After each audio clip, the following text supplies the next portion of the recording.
What is up, people? Matt here again. So this is going to be a top 5 list on who I think could make the roster for Super Smash Bros. As DLC.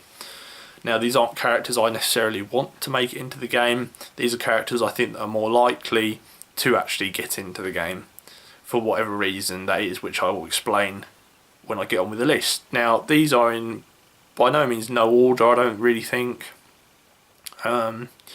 Some of these are probably more likely than others, but overall I'm pretty sure a lot of these characters have got a fairly good chance of getting in the game.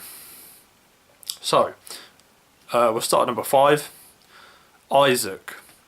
So, for those of you that aren't aware, Isaac is from the Golden Sun series, a kind of turn-based Japanese RPG, primarily on the Game Boy, or Game Boy Color or Advanced. I haven't played any of the Golden Sun games, so I can't give too much insight into him. I know he has a sword and he uses stuff called Psi energy, so you can like make earthquakes and stuff like that. I'd definitely be interested in seeing him in the roster. He was a assist trophy in Brawl, but has been removed from 4. And there's pretty much no mention of the Golden Sun series now whatsoever in the game. So it makes sense for Isaac to return as a character on the roster. Number 4, Impa.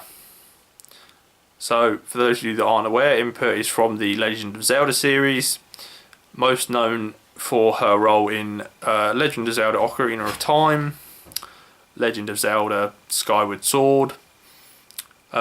She was also in A Link Between Worlds and I think Link to the Past, and one of the Game Boy ones, I'm not too sure. Impa is a perfect example of who should be included, because the Legend of Zelda roster it needs at least one more character.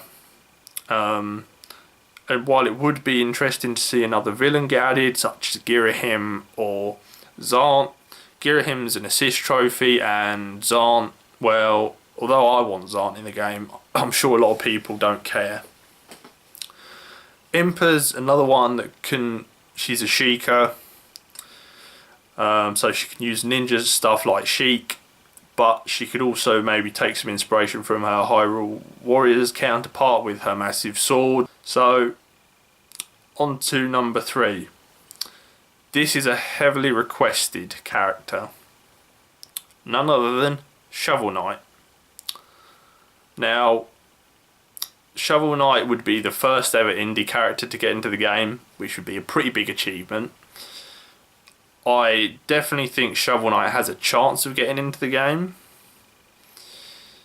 The only thing that stops him is obviously he is third party, but the company that made Shovel Knight have said they would love him to be in the game, so there's no problems there. His moveset is pretty self-explanatory. He can jump his jump can be where he attacks people from above with his shovel. He can sweep people up. He can use the relics that he collects in his game, which is also called Shovel Knight. Shovel Knight would be one I'd be very interested in seeing in Smash Brothers. Number 2, King K. Rool. Now, I've only actually played one Donkey Kong game, and it's Donkey Kong Country Returns on the Wii, and King K. Rool isn't even in that one. But I do know King K. Rool is obviously the main antagonist of the Donkey Kong series. He appeared in Donkey Kong Country 1, Donkey Kong Country 2, Donkey Kong Country 3, the ones on the Game Boy, I assume, which are Donkey Kong Country, and he appeared on Donkey Kong 64. King K. Rool is a heavily requested character in Smash Brothers. He is also another villain. The Donkey Kong series is underrepresented in Smash Brothers, as currently is. And King K. Rool it just makes sense to have him in the game. Now, while I haven't played any of the games with him in, I do know he has a variety of moves. He's been a pirate in one of his games. He's been just his normal self in one of them. He's been like a mad scientist. He's been a boxer, so he can take all of those movesets and make something out of that easily. King K. Rool is probably definitely a likely character. Last but not definitely not least is another third-party character. Ironically, now, well, actually no, technically not. He's technically a first-party character, but not for Nintendo. I am, of course, talking about Banjo-Kazooie. Now, I haven't played a Banjo-Kazooie game. I own Banjo-Kazooie, but I haven't played it. I haven't played Tooie. I haven't played Nuts and Bolts. So I'm not hugely knowledgeable of the series nor the characters. But I do know they are probably the most requested character, period, other than another person. But I might get onto that in another video. So, Banjo-Kazooie, obviously a bear called Banjo, and I'm not sure what the bird is, but it's called Kazooie. They've got a moveset, probably. I'm not 100% sure on what it is because I haven't played the games. But they are the most heavily requested character. If Microsoft and Nintendo can sort something out, I can definitely see them getting into the game. The head of Xbox even said he was totally fine with them being included in Smash Brothers, but would Nintendo want to advertise Banjo-Kazooie when they don't even own them anymore?